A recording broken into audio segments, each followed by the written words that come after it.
autor de la vida, comunicador de la vida, decide entrar en la dimensión de salvación. Y aquel consejo trinitario eterno determina salvar al hombre.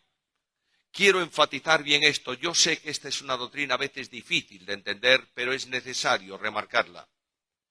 Dios salvó, Dios salva y Dios salvará, no por causa del hombre, sino por voluntad soberana suya. De modo que cuando Pablo escribe la carta 2 Timoteo, capítulo 1, versículo 9, dice que Dios nos salvó y llamó con llamamiento santo, no conforme a nuestras obras, sino según su propósito y la gracia que nos fue dada en Cristo Jesús antes de los tiempos de los siglos. Luego, antes de la creación, Dios determinó salvar al hombre. ¿Por qué? Porque quiso. Porque Dios es esencialmente soberano. Y en ese momento de consejo eterno de Dios, Dios respondió a 3 preguntas claves en salvación. ¿Quién? ¿Cómo? ¿Cuándo? ¿Quién lo hará? La segunda persona de la deidad en su humanidad. ¿Cómo lo hará? Pagando un precio. 1 Pedro capítulo 1, versículos 18 al 20. ¿Cuándo lo hará? Gálatas 4:4. Cuando vino el cumplimiento del tiempo, Dios envió a su Hijo, nacido de mujer, nacido bajo la ley, para que redimiese a los que estábamos bajo la ley, a fin de que recibiésemos la adopción de hijos. Esa vida eterna fluye en el acto de planificación salvífica, como único elemento de salvación. El hombre se salva solamente por gracia, mediante la fe. La fe es el instrumento, pero la gracia es el elemento de salvación y de sustentación en seguridad de la salvación alcanzada. Y esa gracia, hay un serio problema en ese estudio. El amor de Dios se manifiesta esencialmente en 2 grandes elementos: misericordia y gracia. La misericordia es el amor en extensión. Es decir, Dios ama siempre, no importa lo que pase, no importa lo que ocurra. De manera que el profeta, en medio del desastre de una ciudad calcinada por el fuego, de una casa real llevada en cautiverio, de niños que fueron estrellados contra las paredes, de un tremendo caos, el profeta dice: por tu misericordia no hemos perecido. Grande es cada mañana tu misericordia, grande es tu fidelidad. Luego, la misericordia es el amor que permanentemente está al lado y que se orienta no tanto al hombre en sí, sino a la situación de ese hombre. Dios tiene misericordia ¿de quién? Del que sufre. Dios tiene misericordia ¿de quién? Del que tiene necesidad. De manera que los ciegos no clamaron por la bondad de Dios. ¿Qué dijeron? Hijo de David, ten misericordia, mira cómo estoy, observa mi sufrimiento y compadécete de mí. La gracia es el amor que desciende. Siempre que hay gracia, hay descenso. Por ejemplo, 2 textos simples y seguimos adelante. Y aquel verbo, Juan 1:14, y aquel verbo fue hecho carne y habitó entre nosotros y vimos su gloria, como del unigénito del Padre, lleno gracia y descenso. 2 Corintios 8:9, porque ya conocéis la gracia de nuestro Señor Jesucristo, que por amor de vosotros se hizo pobre, siendo rico. Gracia, descenso. La gracia es el amor que obliga. ¿Por qué lo determinó? Obliga a Dios a venir en descenso al encuentro del hombre. Y Cristo Jesús, el Señor, es esencialmente Dios en descenso y Dios en encuentro. El eterno anclado en la eternidad, glorioso sobre su trono, imponente en majestad, se viste de humanidad y viene a mi lado y camina en mi camino y llora mis lágrimas y sufre mis angustias y muere mi muerte para hacerse mi prójimo. El Dios de la gracia no viene solamente a la proximidad del hombre. El Dios de la gracia se aproxima, se hace prójimo del hombre. El Dios de la gracia en su limitación experimenta las miserias de los hombres para poder suministrarle desde el nivel del hombre la gracia de Dios. De manera que en Juan capítulo 1, versículo 18, versículo 17, toda esa parte del Evangelio de Juan, dice que la ley fue dada por medio de Moisés. Pero la gracia y la verdad vinieron con o por Jesucristo. La gracia que fluye del corazón de Dios en la eternidad para salvación fue depositada en el mediador entre Dios y los hombres, que es la segunda persona de la deidad, que por ser infinito como Dios es capaz de recibir y recoger en sí la infinita dimensión de su gracia. Y cuando viene al mundo, con él viene la gracia de Dios para salvación a todo aquel que cree. Jesús es la vida de Dios manifestada en medio de los hombres. Y un día en la historia de ese hombre Jesús de Nazaret, Dios hombre, Emmanuel, el eterno hecho un hombre, el verbo de gracia manifestado en carne, un día en la experiencia humana de la segunda persona de la deidad, una cruz se alza en su camino. Y el Padre consiente y otorga voluntariamente que su Hijo sea puesto en la cruz. Y la criatura levanta las manos contra el Creador. Y Pedro dice a los hombres, vosotros matasteis al autor ¿de qué? De la vida. ¿Por qué? Porque en él estaba la vida. Y esta cruz del Calvario, que aparentemente a la vista del hombre supone el fracaso de un hombre, es la dimensión admirable de la gracia que abre puerta de vida y esperanza a todo aquel que cree. El apóstol experimentó esto. Cuando Jesús en su ministerio dijo, yo soy el camino, está hablando de un camino doble. Por un lado, Dios viene en Cristo como camino al encuentro del hombre. Y por otro lado, Dios hace camino en Cristo al encuentro del hombre con él. Y cuando esto se produce, cuando el hombre retorna al encuentro de Dios, Dios, el Espíritu Santo, toma a ese hombre y lo pone ¿en quién? En Cristo. Y en el momento en que ese hombre perdido, muerto en delitos y pecados, es colocado en Cristo, se produce la resurrección espiritual. En Efesios 2:6, Pablo dice que juntamente con él nos resucitó. La salvación, el nuevo nacimiento es resurrección. Resurrección y comunicación de vida. Puestos sobre Cristo, que es vida y que tiene vida, la vida de Dios por Cristo se comunica a todo aquel que cree. ¿Notas lo que Pablo dice? Para mí, el vivir es Cristo. Si alguien esta noche está cerca de Cristo, sepa que no tiene salvación. Si alguien esta noche está muy cerca de Cristo, sepa que está tan perdido como el más perdido de los hombres. Solo hay salvación cuando tú estás en Cristo.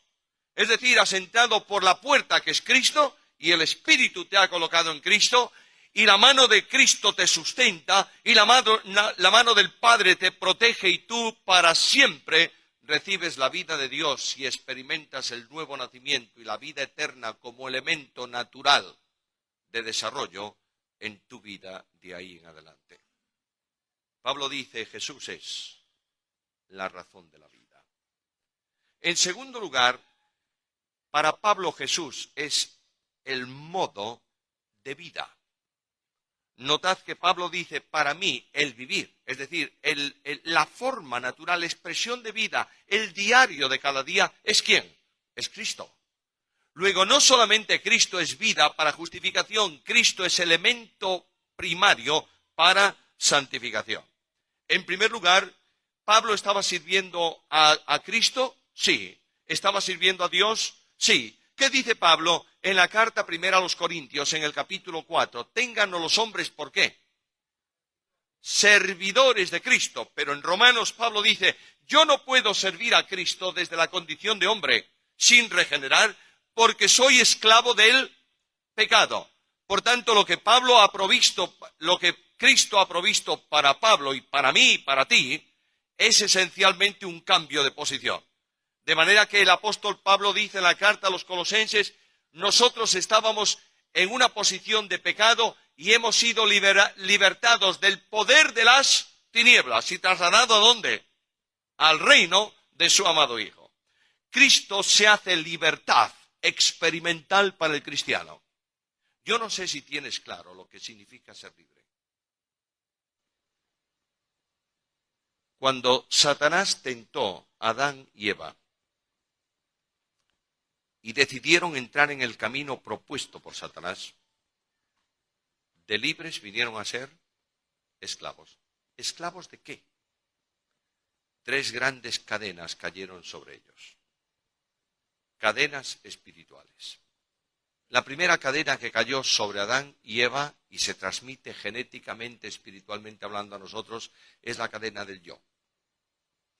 Ya no puede vivir uno en desprendimiento hacia el otro, sino amándose a sí mismo.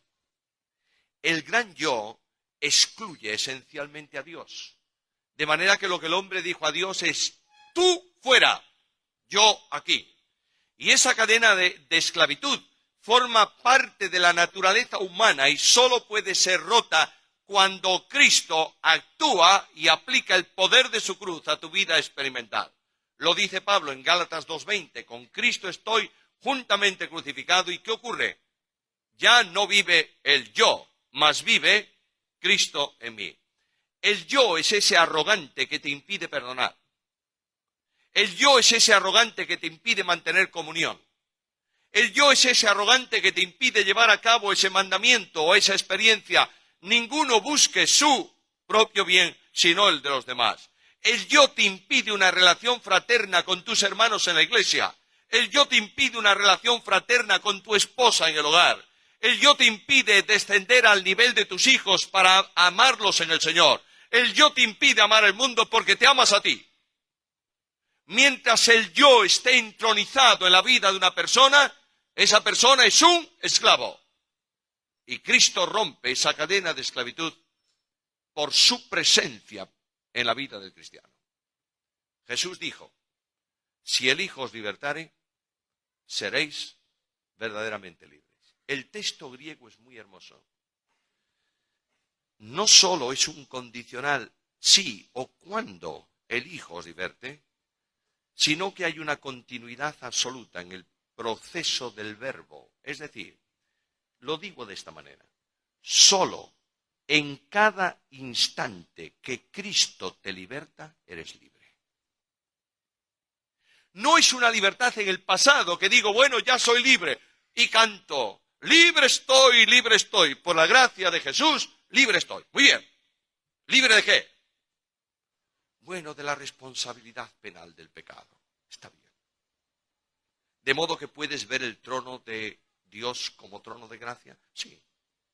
Y puedo decir lleno de gratitud, pero con firmeza, ya no hay ninguna condenación para los que están en Cristo Jesús. ¿Y eres libre? ¿De qué? ¿Libre de la pena del pecado? Sí, Señor. Pero tú necesitas ser libre de tus cadenas de esclavitud. Del yo, la segunda cadena, el mundo, la tercera cadena, la carne. Cristo te liberta porque toma la potencialidad de la cruz y la hace experiencia en tu vida. Hemos visto la del yo. ¿Y la de la carne qué? El Señor dice, el apóstol dice, que los que han sido bautizados en Cristo y están revestidos de Cristo han crucificado la carne. ¿Con qué? Con sus pasiones y sus deseos. Y ahora viene el problema del mundo. Y Gálatas 6:14 Pablo escribe: lejos esté de mí gloriarme, sino en la cruz de nuestro Señor Jesucristo, por quien el mundo me es crucificado a mí y yo al mundo. ¿Sabe lo que ocurre? Solo cuando Cristo es vida en ti, eres libre. Solo. Luego, para poder ser libre permanentemente y victorioso sobre todo esto que esclaviza por naturaleza al hombre, no hay otro camino más que el que Pablo dice aquí, porque para mí el vivir es Cristo. En la medida en que el Espíritu Santo de Dios hace realidad experimental a Cristo en tu vida, eres libre. En la medida en que Cristo es el Señor real de tu vida por comunión con Él, tú eres capaz de amar, de obedecer, de ser santo y de vivir en victoria. Quiero decirte en el nombre del Señor que si no es por el poder de Cristo y la presencia de Cristo, nunca serás ni santo, ni mucho menos instrumento útil para la gloria de Dios. Solo cuando tu vida esté plenamente ligada, vinculada y rendida a Jesús. Y Pablo dice, para mí, el vivir es Cristo. Y hay momentos en la vida del cristiano sumamente complejo, ¿verdad? ¿Qué os parece? La vida cristiana es una vida color de rosas, ¿crees eso? Al menos la mía no es, ¿eh? Mi vida cristiana es una vida gozosa, sin duda. Pero a mí ese evangelio que dice, cree en Cristo y serás feliz, lo tomo con pinzas. Porque yo creo en Cristo y al día siguiente tengo más problemas que el día anterior. Y además Jesús me hace una advertencia. En el mundo, el gozo no me lo quita nadie, seguro. La paz tampoco. El amor tampoco. Todo el fruto del Espíritu forma una esfera de felicidad íntima. Eso está bien, eso sí que lo acepto. Pero la vida cristiana tiene serias dificultades. ¿Hay pruebas en la vida o no? Hay personas que tienen enfermedades muy serias. Y en medio de su necesidad física, preguntan al Señor, ¿qué cosa? ¿Por qué, Señor? Y el Señor muchas veces guarda silencio, ¿o no? Bueno, siempre nos consolamos con aquellas palabras de la Escritura, es que mis caminos son más altos que tus caminos. Es verdad, es verdad. Yo soy un microbio y tú eres el Dios de la gloria. Es verdad, Señor. Y mi pensamiento más que tu pensamiento también es verdad, Señor. Pero yo quiero preguntarte, como mi Padre del cielo, ¿por qué? ¿Por qué? Claro, alguien me va a decir esta noche, ten mucho cuidado, porque no se debe preguntar a Dios por qué. Se debe preguntar ¿para qué? Está bien. Admiro estos colosos de la fe. Pero la fe mía es tan chica como un pábilo que humea o como una caña que se rompe. Y yo antes de saber el propósito, quiero preguntarle por qué. ¿Hago mal eso? No. Santiago me dice que cuando estés en una prueba y no sepas, ¿qué? Pregúntale. Dios te va a responder siempre. Esta es mi experiencia personal. En cierta ocasión, no hace muchos años, en que yo estaba siendo zarandeado como el barco en medio del temporal. Hay muchas experiencias en la vida del que sirve al Señor a pleno tiempo, y en esa ocasión, para que entendáis lo que yo estaba sintiendo aquel día, conoces la historia de Elías, ¿verdad? Debajo del árbol, diciéndole al Señor que quiero morirme. Bueno, y aunque yo no decía al Señor quiero morirme, lo que yo quería saber es ¿por qué? ¿Por qué? Y me senté una mañana en la mesa de mi despacho. Yo soy un hombre que me encanta el trabajo. Y si no veo papeles y cosas que hacer, me siento muy mal. No puedo, soy incapaz, a lo mejor es una manía mía, pero ¿qué le vamos a hacer? Yo soy así. Yo soy incapaz de tomarme una vacación que significa tirarme debajo de un árbol y ver si pasa 1, 2, 3, 4 pájaros. No puedo. Yo puede ser que rompa mi ritmo de trabajo y me vaya a pescar con el que le guste la pesca, pero tengo que pescar, o si no tendré que leer, o si no dormir la siesta, pero algo tengo que estar haciendo. Aquella mañana yo tenía una mesa llena de papeles y no tenía ganas ni de levantar la pluma.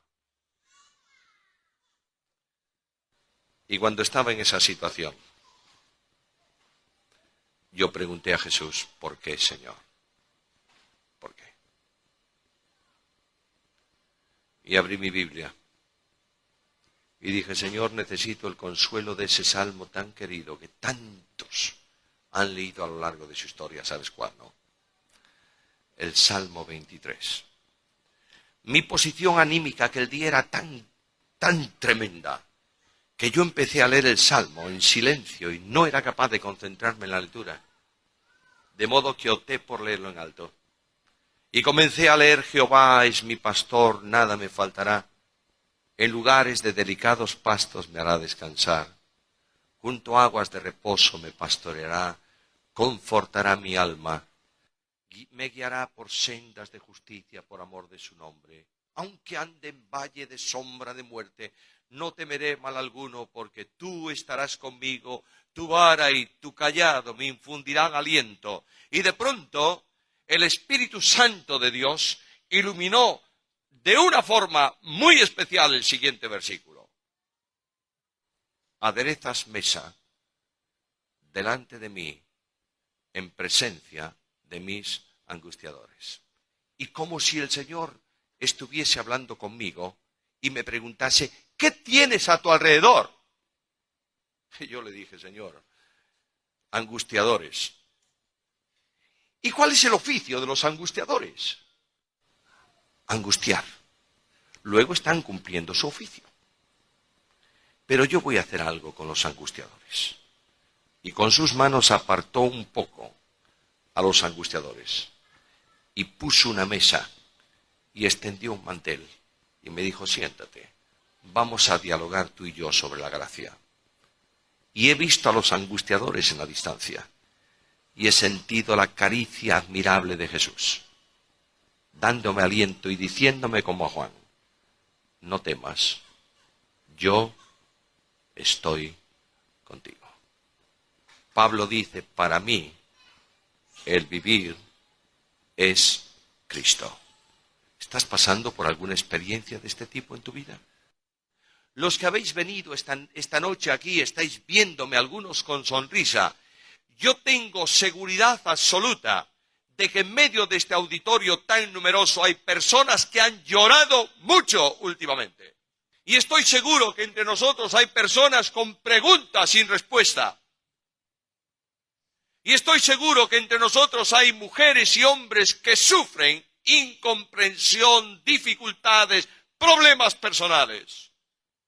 Quiero decirte que el secreto de la victoria para ti en este estado es Jesús. En comunión con Jesús, en compañía con Jesús, viviendo a Jesús, sintiendo a Jesús y disfrutando del poder de Jesús. Voy a terminar enseguida. En cierta ocasión, un hombre mayor, matrimonio mayor, en los Estados Unidos, hablaban y decía el uno al otro, es hora de retirarnos de las labores del campo. Y el marido miró a la esposa y dijo, mira, vamos a sembrar el próximo año por última vez nuestras tierras. Recogeremos una abundante cosecha de trigo. Venderemos la cosecha y no trabajaremos más. Hizo cálculos el hombre y descubrió que no tenía bastante dinero. De manera que fue a la ciudad y habló con el banquero. Y le dijo, quiero pedirle un préstamo, un crédito para comprar trigo, sembrar el campo. Le devolveré el trigo con la cosecha que recoja. Y aquel banquero, que siempre los banqueros son así, miró al hombre y dijo, ya es mayor. ¿Cómo sé que voy a cobrar?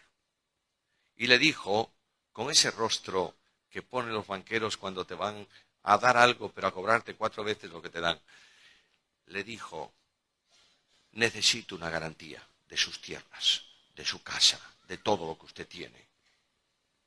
Y escribió aquel antiguo contrato mercantil, hoy prohibido, que decía, si en el plazo tal el hombre no devuelve este dinero con sus intereses, todas sus propiedades pasan a ser propiedad del banco. Y sembró el trigo y esperó la cosecha. Y cuando recogió su cosecha, no le llegaba ni para pagar el crédito. Y el hombre preguntaba a Dios, ¿por qué? ¿Por qué? Y fue al banquero y le dijo, mire, tengo este problema. La cosecha fue mala. El trigo que hay en el campo es suficiente para sembrar de nuevo, pero para nada más. ¿Puede ampliarme 1 año el crédito? Y aquel banquero lo miró y dijo, si no me pudo pagar el año pasado, ¿cuánto menos el próximo? Y con esa cara que ponen a veces, le dijo al propietario, lo siento mucho, dentro de 10 días sus propiedades pasan al banco y serán subastadas. 15 días después este hombre bajaba a la ciudad para conocer al nuevo dueño de sus tierras. Y cuando por la mañana salía de su casa y su esposa se estrechó con él y juntos se abrazaron en silencio, la esposa metió un papel en el bolsillo de la chaqueta, decimos en España, del saco, y no le dijo nada. Llegó a la ciudad, conoció al nuevo dueño de sus tierras y le preguntó cuánto tiempo me da para desalojar mi casa. Y el hombre le dijo 15 días. ¿Te imaginas? Nunca más largo se le hizo el camino al viejecito. Y cuando llegó al borde de sus propiedades, se sentó en un muro y empezó a llorar. Y estaba preguntando en silencio a Dios, ¿por qué? ¿Por qué? Y metió la mano en el bolsillo, inconscientemente, y encontró un papel. Y sacó el papel. Y su esposa había escrito las palabras de ese himno. Todo se va, mas tú te quedas, sí, cerca, muy cerca, amado Salvador. ¿Entiendes el texto? Para mí, el vivir es Cristo. Y si tú sabes mucho de cristología y no conoces a este Cristo, no conoces a Dios. Y si tú sabes mucho de amor y este Cristo no llena de amor tu vida, eres escoria en su obra y miseria en su presencia. Por último, Pablo dice, Cristo es en mí la vida. Para mí, el vivir es Cristo. Y después del camino, ¿qué? Cristo otra vez. Al final del camino está Jesús. Jesús hizo una promesa a los suyos en un momento de inquietud personal, Juan 14, 1 al 4. No se turbe vuestro corazón, creéis en Dios, creéis también en mí. En la casa de mi Padre muchas moradas hay. Si así no fuese, os lo hubiera dicho. Voy pues a preparar lugar para vosotros, y si me fuese y os preparase lugar, vendré otra vez y os tomaré al cielo. No. Os tomaré a mí mismo, para que donde yo estoy, vosotros estéis conmigo. De manera que Jesús habla de esperanza no relacionada con lugares, ni con acontecimientos, ni con circunstancias. Yo espero ese lugar. ¿Tú también? Seguro que sí. Yo espero el retorno de Cristo. ¿Cuándo? Espero que sea esta noche, que mañana no haya reunión por la mañana. Y si no, seguiré esperando en la misma fe. Pero lo que yo tengo claro es que no estoy esperando la Jerusalén celestial, estoy esperando a Jesús. Y que la grandeza de la vida cristiana concluye con el abrazo del buen pastor que toma a su oveja y la introduce para siempre en el aprisco celestial. La gloria del cielo no son las calles de oro, hermanos, ni las puertas de perlas. La gloria del cielo no es la paz infinita del lugar. La gloria del cielo no está en que Dios enjugará las lágrimas de nuestros ojos. La gloria del cielo no está en que no hay muerte. La gloria del cielo no está en que no hay dolor, ni temor, ni nada por el estilo. La gloria del cielo está en la presencia de Jesús. Y qué hermoso va a ser para mí, sueño con esto muy a menudo, entrar al lugar y decirle a Jesús, Señor, para mí el vivir eres tú. Y poder rendirme en adoración al Maestro y decirle, gloria a tu nombre, Señor, porque tú eres mi vida, la razón de mi existencia y la realidad de mi gloria. Todos conocéis, yo creo que la mayoría conoce, ese hermoso cántico que habla del cielo y que dice solamente una palabra, solamente una oración cuando llegue a tu presencia, oh Señor. No me importa el lugar de la mesa en que he de estar, ni el color de mi corona si la llego a alcanzar. Y ahí Marcos Vidal, que esa canción la realizó en una ocasión soñando en su necesidad física con el encuentro con Jesús, dice, solo quiero de rodillas contemplarte y perderse mi mirada en tu mirada y que pasen muchos años y que nadie diga nada porque estoy viendo al Maestro cara a cara. ¡Oh, qué tremenda bendición!